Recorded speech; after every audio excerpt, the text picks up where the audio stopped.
কেন নেইমারকে রাখা হলো না ব্রাজিল দলে? ভক্তদের তোপের মুখে পড়ে একই বললেন কার্লো আনচেলত্তি। দর্শক, নেইমারকে ছাড়া কি ব্রাজিল জিততে পারবে? আপনাদের মতামত আমাদের কমেন্ট করে জানিয়ে দিন। বহু প্রতীক্ষার পর ২৬ মে এসেছে সেই মাহেন্দ্রক্ষণ। ব্রাজিলের ডেরায় এসেছেন আনচেলত্তি। ইতিহাস সেরা কার্লো আনচেলত্তি ঘোষণা করেছেন ব্রাজিলের স্কোয়াড। ২০২৬ বিশ্বকাপ বাছাই পর্বে ইকুয়েডর ও প্যারাগুয়ের বিপক্ষের ম্যাচের জন্য এই স্কোয়াড ঘোষণা করেছেন আনচেলত্তি।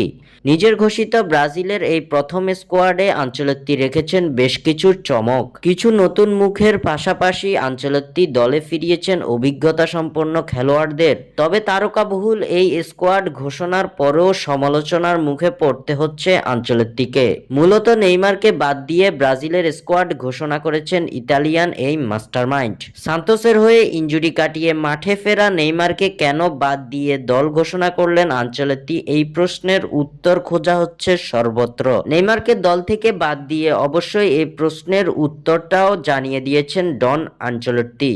দিয়েছেন সব সমালোচনার জবাব। আনচেলত্তি জানিয়ে দিয়েছেন নেইমারের সঙ্গে পরামর্শ করেই এই সিদ্ধান্ত নিয়েছেন তিনি। এছাড়াও ২০২৬ বিশ্বকাপে নেইমারকে ঘিরে বড় পরিকল্পনার অংশ হিসেবেই তাকে এই দুই ম্যাচের স্কোয়াড থেকে বাদ দিয়েছেন আনচেলত্তি। নেইমারকে কেন ব্রাজিল স্কোয়াডে ডাকা হয়নি, এই প্রশ্নের উত্তরে আনচেলত্তি জানিয়েছেন, এই স্কোয়াডে আমি চেষ্টা করেছি পুরোপুরি ফিট থাকা খেলোয়াড়দেরই ডাকার। নেইমার একজন অত্যন্ত গুরুত্বপূর্ণ খেলোয়াড়, আমরা তার উপর নির্ভর করি। আমি আজ সকালেই সিদ্ধান্তটি নেইমারকে জানিয়েছি এবং সে দারুণভাবে সেটি গ্রহণ করেছে। নেইমার সদ্য চোট কাটিয়ে ফিরেছে এবং ধীরে ধীরে খেলায় ফিরছে।